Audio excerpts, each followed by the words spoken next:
Derek, are there any trends in digital marketing spend or investment that you've seen recently that you think other marketing teams should be aware of? Good question. I know just from talking with Christina a little while ago, she just came back from Financial Brand, which Kentico was at as well. And they said this year specifically, they saw an uptick in people asking about paid media and media campaigns and things like that. And we're starting to see that more, and it might be related back to, again, the economy's in a certain spot, budgets are tight. I think if people are resorting back to, if I only have a little bit of money to spend to get a return on investment, maybe, advertising is the way to go, and they're looking at paid media as that spend.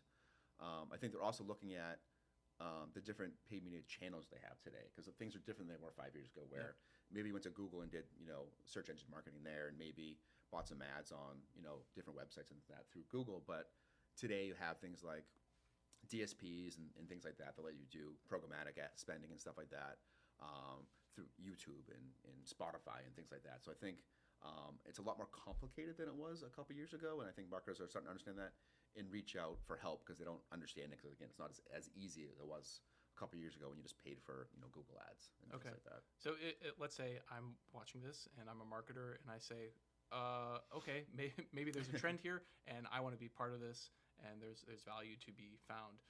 I go and invest some money into paid media, and then I walk away, and then I make money, right? That's how it works? Hopefully. Is there any other part of that process that you're aware of that a marketer would need to know about, or additional investments they need to make in either people participating in the orchestration of this paid media and the outcomes of it, or time or anything like that?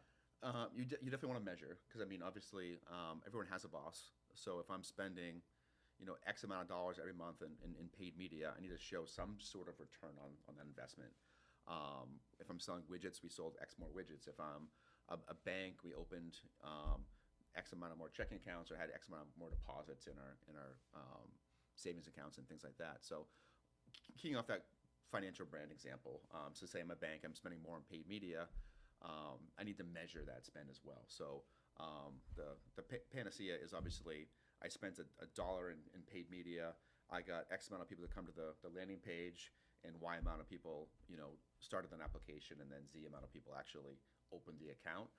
So the key there is how do you track that? Obviously you have GTM tags and stuff like that coming from the ad and to the landing page, but then handing those off to the online account opening app and making sure that gets into wherever that application ends up, whether it be a back office system or your CRM, making sure you can follow, again, that conversion on that click to X amount of dollars opened in new accounts is key. And that's where we help a lot of our clients follow that dollar through and then create looker studio reports for them so they can quickly and easily show that to their management as well. Yeah, I understand that attribution has always been a difficult thing when it comes to spend in campaigns like this, and tracking that all the way through and saying, we gained this many dollars revenue, and we can track it back and attribute it to this investment. And I imagine that's something, especially with all the different technologies that are involved in tracking this along the pipeline and that customer journey. This is something that SilverTech can really help marketers understand and get a perspective on, so that they can justify that investment. And the path I showed is probably the easiest one to do that attribution, because you have that click through.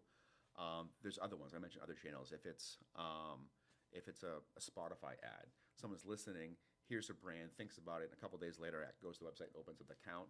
Making that connection is obviously a lot harder. So you look at things like impressions and how many people heard the ad, and then try and tie it back to geofencing and things like that. So again, it's complicated.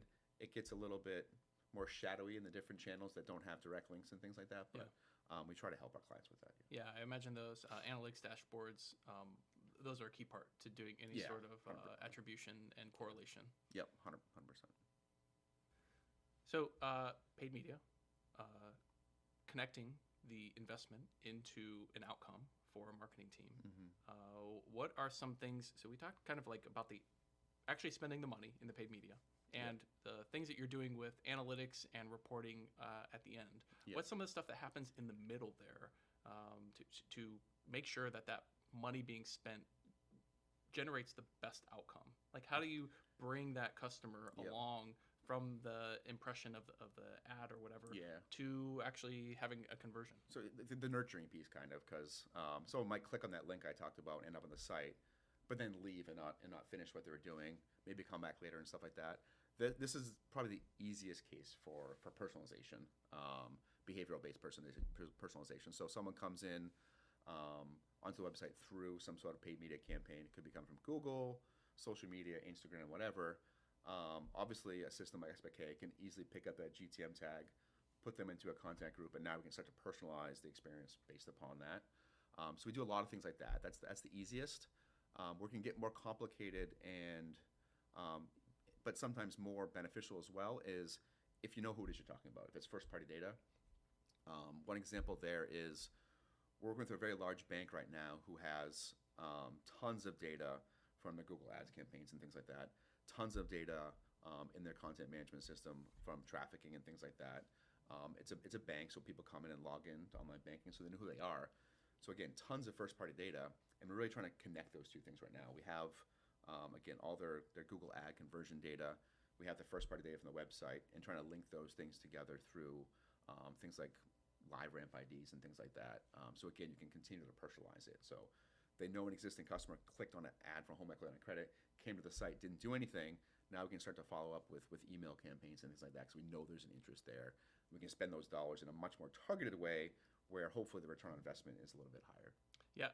Okay. So it sounds like Experience by Kentico as a product is really aligned with this strategy that you have for your clients, where you're driving people with this paid media to a website, and you want to personalize based on some of that incoming or request data.